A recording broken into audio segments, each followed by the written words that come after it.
Olha só quem voltou do nada. E já tô trazendo um tema. Gente, ó, vocês me desculpam aonde vai ser gravado. Vou estar dirigindo, porque é o único tempo que eu tenho. Então, à medida que eu vou lembrando das coisas pra falar, eu vou trazendo dirigindo, tá? Vamos lá. Eu sempre fazia isso, mas eu fazia no áudio. Então agora, vamos ver se eu consigo fazer gravando.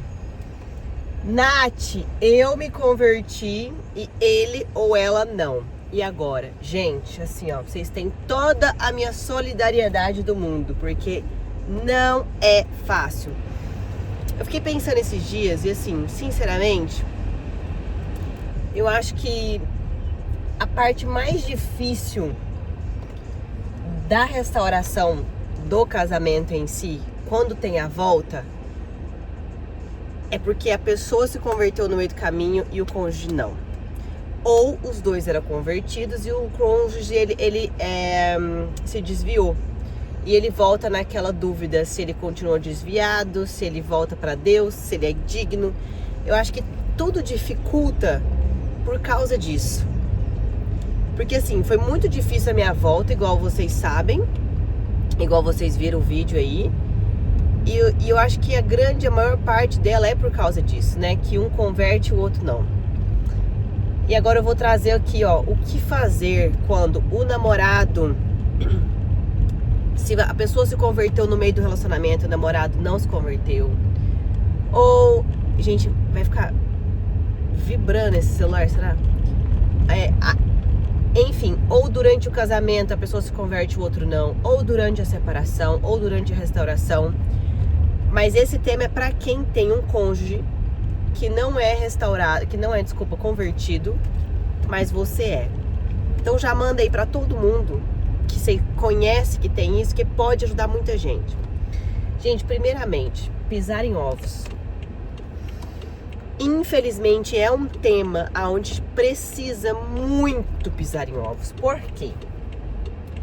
Você não pode ficar falando de Deus pra pessoa, enfiando Bíblia de goela abaixo, porque ele não vai querer nem ouvir falar de seu nome, porque você tá enfiando ele ir na igreja e ele não quer ir, você tá enfiando devocional e ele não quer ler, você tá enfiando palavras de Deus e ele não quer saber, você quer orar junto, mas ele não quer. Gente, é muito difícil, não é fácil, tá? Então, não fazer isso. Só que ao mesmo tempo, é deixar Deus te usar para evangelizar, porque você é a melhor pessoa para estar evangelizando o seu cônjuge. E muita gente me falava isso e eu falava muito isso para as pessoas, só que eu não sabia como que eu ia fazer isso. Como que eu vou evangelizar para uma pessoa que não quer ouvir falar, que nem acredita na Bíblia? Ou aqueles que acreditam, mas não quer sair daquilo, sabe? Que joga jogo do tigrinho, que faz aposta, que bebe final de semana até cair. Como que eu vou evangelizar para uma pessoa que não quer saber de nada? E eu aprendi uma coisa. Tem que ser muito devagar. Muito devagar. Pedir muita sabedoria para Deus. Para que Deus toque seu coração. Para às vezes quando tem que falar alguma coisa. E é pelas atitudes. Como que seu cônjuge vai se converter? Mostrando as suas atitudes. Que atitudes, Nath? Orando de joelho, acordando de madrugada? Não. Você sabe uma coisa que vai fazer seu cônjuge acreditar naquilo que você acredita? Quando você pede algo pra Deus e Deus te dá. Porque tem coisas que só vêm no milagre. Ou por um dom espiritual. Mas vamos lá no milagre primeiro.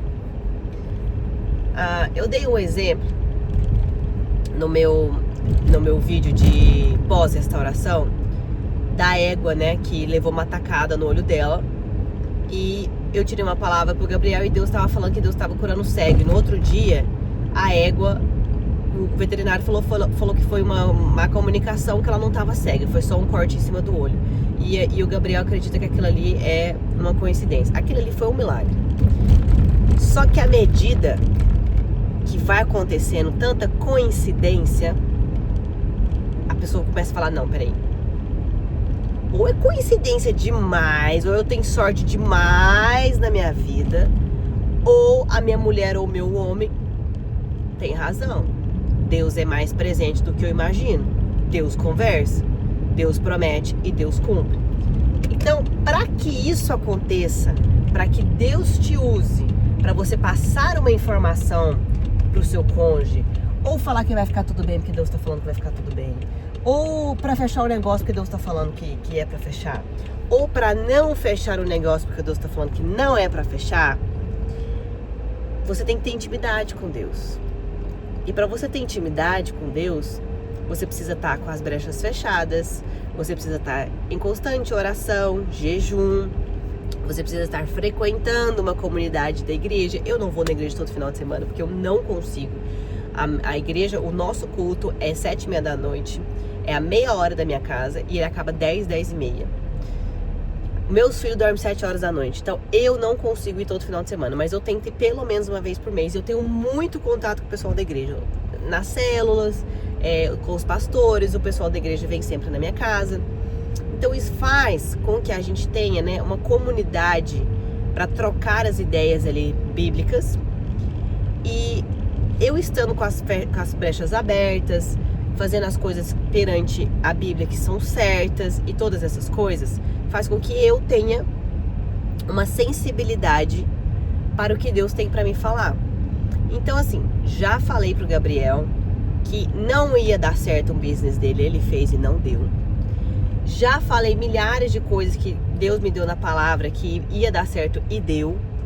Então essas atitudes, principalmente, porque assim, quem não se converte, mesmo com o cônjuge se convertendo, é mais aquela pessoa que precisa ver para crer. E esse tipo de coisa é ver para crer. Não é ver Jesus na frente dele, sabe? Mas esse tipo de coisa, gente, é ver para crer. E eu acho isso muito interessante, porque por muito tempo eu fiquei pensando nisso, né? Como que eu vou falar pro povo converter o marido delas ou a esposa deles, sendo que o meu não se converte? E eu comecei a perceber isso. Hoje o Gabriel, você lembra que eu falei pra vocês que o Gabriel falava que ele não acreditava na Bíblia? Ele ainda acha que ele não acredita 100%. Ele acha que ele acredita em Deus, ele acha que acredita, enfim, ele acha que ele acredita, tipo assim, no Antigo Testamento. Mas ele não acha que ele acredita que Jesus veio. Só que ele acredita mais do que ele imagina. Porque assim, eu já, por exemplo, vai dar um negócio certo, vai vender uma égua, só que a égua tem um problema. Aí eles vão confirmar, por exemplo, na sexta-feira se a égua realmente tem esse problema ou não. Só que se ela não tiver aquele problema, é vendida por tantos libras.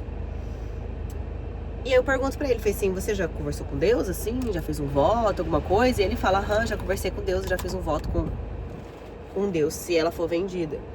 Então assim, isso ele não fazia antes, de jeito nenhum. Então o que aconteceu? Quando ele começou a ver que tudo eu pedia permissão pra Deus e que Deus me responde, ele começou a fazer a mesma coisa. E o processo da conversão dele vai ser assim. O meu processo da conversão foi no meu sofrimento. No meu sofrimento da restauração, da separação do nosso casamento.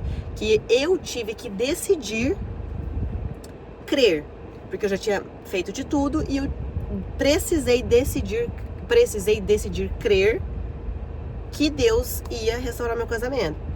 E ele não passa por esse sofrimento e nem sofrimento nenhum, graças ao bom Deus. Então, a crença dele vai ser diferente. E eu tô falando isso porque da forma que você se converteu, não vai ser a forma que seu marido, seu cônjuge, seu namorado vai se converter. Não adianta você forçar ele a ir na igreja se ele não quer ir. Eu fiz essa burrada no começo e... nossa, foi horrível. Ele não queria ir, ele não queria descer. E ele teve um dia que ele virou pra mim e falou assim, ó, para de me chamar pra ir pra igreja. Um dia que eu quiser ir, eu vou. Eu não sou crente, põe isso na sua cabeça. Você é crente e eu não sou. Ele falou isso pra mim uma vez. Então, gente, não adianta. Não adianta você achar que ele vai se converter num culto, que a palavra vai tocar ele, porque Satanás, ele é muito astuto. Então não adianta ele ficar indo na igreja e você achar que vai chegar uma hora que do nada vai sair os espíritos ruins dele lá no meio do culto e que ele vai acreditar que aquela palavra é maravilhosa. Não, não é assim que funciona. E se acontece das pessoas se converterem desse jeito, vão por obrigação, vão amarrado, chega lá e se converte, isso também é outro milagre. Porque eu nunca vi ou conheci ninguém. Pode ser que existe, mas eu nunca vi. Então assim... E foi passando o tempo, aconteceram algumas coisas comigo ano passado, saindo da igreja à noite, uma pessoa tentou me assaltar, mas aí foi... Eu não sei o que a pessoa ia fazer, na verdade. Eu não sei se ele queria que eu entrasse no carro, não sei. Só que ele viu eles Maria na cadeirinha e desistiu. E no final do ano passado, eu tava saindo da igreja também, era 11 horas da noite, eles Maria também comigo dentro do carro, um cara enfiou na minha frente. Só que ele não enfiou na minha frente pra, tipo, tentar suicidar, não, ele entrou na minha frente pra eu parar o carro. Porque ele tava encapuzado, ele tava de máscara. E depois daquilo eu não quis mais ir na igreja sozinha. E por que eu tô contando isso? Porque a partir desse momento, eu falei pro Gabriel que eu não ia mais pra igreja. E ele não falou nada. E aí passou, assim, alguns dias, e eu falei pra ele, falei assim, ó, eu tava com muito medo de te pedir isso. Mas eu queria que, caso você não se sentisse incomodado, que você me levasse na igreja uma vez por mês, pelo menos. Porque assim, eu não volto sozinha, não volto tarde. Você desce na igreja se você quiser, se você não quiser, vai comer alguma coisa, um hambúrguer, não sei o que. Fica me esperando, mas eu não queria voltar sozinha. Ele, não, tudo bem. Só que ele entra todas as vezes na igreja. E esses dias ele me falou, ele falou assim, por que você acha que eu vou na igreja com você? Você acha que só pode fazer companhia? Não, eu vou porque eu quero e eu vou porque eu gosto de escutar a pregação. Há 3 anos atrás, 4 anos atrás, ele não descia. Ele não descia e há 2 anos atrás ele virou pra mim e falou assim, para de me chamar pra ir pra igreja. Eu não sou crente, põe isso na sua cabeça. Você e eu não, e eu nunca vou na igreja. Eu adoro nunca. Quanto mais a pessoa fala nunca, mais Deus faz o improvável. E o improvável é a conversão. Então, assim, é o tempo da pessoa. Não é a forma que você se converteu que ele vai se converter. Não é... Porque o que acontece? Gente, o novo convertido, ele é muito chato. Ele é muito chato. Eu já fui assim. O que acontece? Ele descobre Deus. E ele descobre que Deus faz maravilhas, que ele descobre os dons espirituais, ele descobre que Deus é mais presente do que ele imagina. Aí o que ele faz? Ele quer que todo mundo descobre igual ele. Aí se a pessoa não descobre igual ele descobre, não serve. Aí começa lá, por exemplo, no caso da restauração de casamento, o cara volta, ou a mulher volta. Aí a pessoa quer ficar ajoelhada no chão, orando na frente dele, quer acordar de madrugada, quer fazer jejum e falar que tá de jejum, quer, tipo assim, jogar na cara da pessoa que Deus fala e que Deus fala melhor com você do que com ele. E que se fosse ele, tinha que converter também. Entendeu? Tipo assim, se eu fosse você, convertia também, porque é muito melhor. Aí você tá tendo sofrimento, é por causa de Deus. Converte pra você ver o tanto que fica melhor. Não adianta. Porque quem fez você se converter é o Espírito Santo. Ou algumas pessoas, às vezes, te mostrando os caminhos, ou te levando a um culto ou outro, ou te mostrando, né, que realmente existe outra possibilidade além do mundo. Mas quem te convenceu foi o Espírito Santo. E quem vai fazer isso com o seu cônjuge também é o Espírito Santo. Entenderam? Então, assim, gente, é um andar em cima de ovos. Não adianta chamar pra fazer devocional, pra orar, não sei o quê. E se quiser, se a pessoa não é do devocional, por exemplo, se a pessoa nunca fez devocional na vida, não é crente. Se quiser, você pode, tipo assim, perguntar, é o que eu faço, tá? Amor, olha aqui esse livro aqui legal, esse devocional fala disso, daquilo. Eu tava querendo fazer ele. Tem devocional aí, né, gente? Por 30, 40 dias, tem devocional por 1 ano. Então, assim, por exemplo, amor, eu tava querendo fazer esse devocional aqui todo dia de manhã. O que você acha? Vamos fazer junto? Você se sente confortável da gente fazer junto? Se você não sentir, não tem problema, eu faço sozinha. É um passo. Porque você está mostrando interesse, que a pessoa se une a você pela fé, mas você não tá empurrando de barriga de goela abaixo. Porque se for uma pessoa igual o Gabriel que não fala não, se você perguntar assim, o que você acha? Vamos fazer junto? Ele vai falar, aham, só que ele não quer. Só que se você perguntar, se você se sente confortável em estar fazendo isso comigo, se é uma pessoa que não gosta de falar não, igual o Gabriel, ele vai falar não, se ele não quiser. Porque você perguntou se ele tá se sentindo confortável, não é por você, é por ele. Entendeu? Então, assim, algumas coisas, por exemplo, quando Deus falava comigo nas palavras, eu nunca falava pro Gabriel. Porque não adianta. Pra ele, tudo era coincidência. E que eu era louca. Enfim, que eu tirava ali uma palavrinha na caixa de surpresa e é isso, palavrinha do dia. Tipo horóscopo do dia. Pra ele era tipo isso. Então eu não falava. As coisas aconteciam com as pessoas, eu tirava a palavra pras pessoas e eu nunca falava pra ele as palavras que eu tirava. Nunca. Só que a partir daquele momento, daquela égua... Nossa, gente, aquele dia foi o fim da picada. A partir daquele momento, daquela égua, que ele não acreditou, foi a hora que eu parei de falar, mesmo. Já não falava, agora parou. E eu voltei a falar quando? Deixa eu lembrar.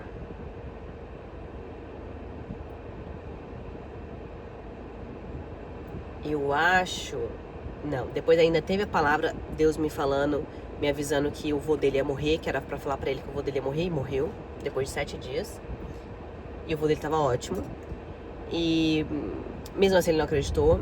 E enfim, eu não lembro exatamente quando eu voltei a realmente falar. Eu não lembro. Eu sei que chegou um momento que eu tirei uma palavra de alguma coisa e que, tipo assim, logo depois aconteceu e eu não lembro se foi comigo, se foi com alguma pessoa, não lembro. E ele virou pra mim e falou assim, começa a anotar as palavras que você tira. Aí a hora que ele falou isso, eu vi que ele estava aberto pra entender que às vezes não seria só coincidência, que poderia ser outra coisa. Deus falando, no caso. E eu realmente comecei a notar, que eu nunca tinha notado. E agora, a partir daí, tudo que é relacionado a nós, eu conto pra ele. E agora ele ia fazer de novo outro business lá com os cavalos do sul. E eu falei pra ele não fazer. Falei, ó, Deus tá mandando não fazer. E ele continuou tentando programar, entendeu? E eu não falei mais nada. Ele faz o que ele quiser. E aí ele virou pra mim um dia e falou assim, tá, mas e se eu arrumar clientes pra ir lá sozinho, sem eu? Falei, desde que você não ganhe nada com isso, faz o que você achar melhor. Se Deus tá falando que não é dele esse negócio, que não é de Deus, se você achar confortável indicar, porque se não é de Deus é de outra pessoa. Se você achar confortável indicar os seus clientes pra algo que é do inimigo, faz o que você achar melhor. Desde que você não ganhe nada com isso, não ganhe nenhuma comissão, não põe a mão no dinheiro, faz o que você achar melhor. E aí eu não sei o que ele tá fazendo, se ele tá arrumando um cliente pra esse povo, eu só sei que ele não vai pôr a mão em nenhuma comissão. Eu não sei se tem cliente que vai, eu não sei. Eu sei que é assim que as coisas vão, entendeu, gente? Devagar, muito devagar, pisando muito em ovos. E com muita certeza de que quem faz é o Espírito Santo, não é a gente. E eu falo assim, pra quem tá namorando, tá? Vê com Deus, realmente, se o seu relacionamento é dele. Se o seu namorado é pra ser o seu marido. Ou se a sua namorada é pra ser a sua mulher. Você pode pedir sinais. Se Deus não fala com você na Bíblia igual fala comigo, ele vai falar com você de outro jeito. Segundo a Bíblia, Deus deu um dom pra cada um, basta a gente saber. Se você ainda não sabe o seu dom, pergunte a Deus qual é o seu dom, que ele vai falar. Só que pergunte. Pergunte mesmo, porque às vezes, gente, vocês estão num relacionamento de 4, 5, 6 anos que nunca vai casar. E vocês só estão perdendo o tempo de vocês, entendeu? Porque eu falo o seguinte, imagina se vocês não perguntam pra Deus, chega a casar. É um atraso de vida. Um atraso de vida você casar com uma pessoa que não tem a mesma crença que você. Por quê? E eu falei isso pro Gabriel semana passada, mas não foi jogando na cara dele, não foi brigando nem nada. Eu fui explicar uma coisa pra ele. Porque o meu propósito é trabalhar com casais pessoalmente na igreja. Só que eu não posso fazer o meu propósito porque o meu marido não faz. Ele não vai na igreja, ele ainda não acredita na Bíblia 100%, ele não é batizado e ele não entende o propósito da vida dele. Porque se o meu propósito é trabalhar com casais, o dele também é. Ou pelo menos está servindo na igreja. Porque se eu tenho propósito de casal, tenho que estar com o meu marido, então o dele também é. Só que ele não sabe o propósito dele. Ele não entende o propósito dele, porque a nossa crença não é igual. O que acontece? Eu não posso trabalhar com casais na igreja. Olha quantas famílias eu poderia estar ajudando, restaurando. Quantas pessoas estão sofrendo num relacionamento abusivo, tóxico, que nunca nem vai dar em casamento, mas fica lá insistindo numa dependência emocional, milhares de coisas que a gente poderia estar ajudando, mas a gente não pode, porque ele não tem a mesma crença que eu. Então, é um atraso de vida. Não, eu tô falando, eu estou atrasando minha vida? Não, eu me converti no meio do processo, nunca perguntamos a Deus sobre o nosso casamento, nem nada. Sei que ele vai se converter, eu sei que ele vai ser da igreja, e eu sei que nós vamos um dia seguir o nosso propósito.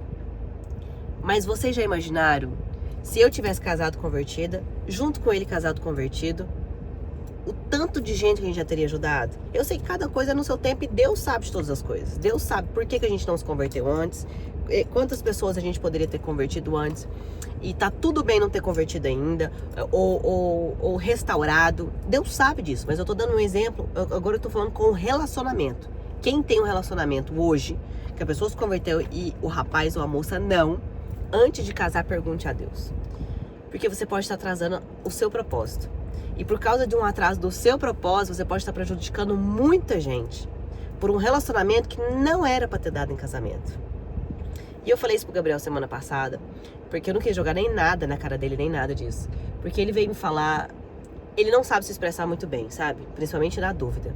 E ele me falou que ele não acredita ainda na Bíblia, mas que ele procura acreditar, que ele vê muitos vídeos sobre isso, ele vê muita gente falando sobre isso, e enfim. Aí depois eu vou voltar outro dia contando aqui que eu expliquei pra ele sobre isso. E eu falei pra ele sobre esse negócio do propósito, que é muito difícil, né? Você tá num relacionamento onde a crença não é igual. Tanto é que na Bíblia fala sobre o jugo desigual, né? E é muito real isso. Não é só porque Deus quer que todo mundo casa na mesma religião. Não, tem um propósito nisso. E eu falei pra eles, tem uma coisa que eu vou ensinar aos nossos filhos, se for da vontade de Deus, eles casarem com pessoas que têm a mesma crença que eles, porque realmente, cara, é muito difícil você orar sozinho, você ir na igreja sozinho, você jejuar sozinho, você lutar sozinho, você entender do mundo espiritual sozinho, você não conseguir fazer o seu propósito. É muito difícil, é frustrante. Então, assim, antes de você casar, vê bem. Você que é convertido e o seu namorado ou sua namorada não, vê bem se é isso que Deus quer pra você. E você que tá no casamento e já se converteu e o cônjuge não, e teve a restauração, ou nunca nem separaram, mas tem esse jugo desigual, paciência. Quem escolheu casar foi a gente. Quem escolheu se converter foi a gente. Então, paciência. Paciência que Deus vai fazer o dele. Você não precisa ser o Espírito Santo. A gente escuta muito, não precisa ser o Espírito Santo na vida de ninguém. Mas realmente não precisa. A gente esquece. A gente acha que Deus precisa de ajuda. A gente tem que evangelizar. Os maiores evangelizadores na vida do nosso cônjuge somos nós. Mas com muita cautela. Porque não adianta enfiar de goela abaixo. Entenderam? Ai, gente, tomara que eu consiga voltar aqui uma vez por semana, em nome de Jesus, orem por mim, porque às vezes eu não sei se é um negócio que tá travado, se eu não tenho tempo, eu não sei, mas agora vai que vai. Em nome de Jesus, tamo junto, amém.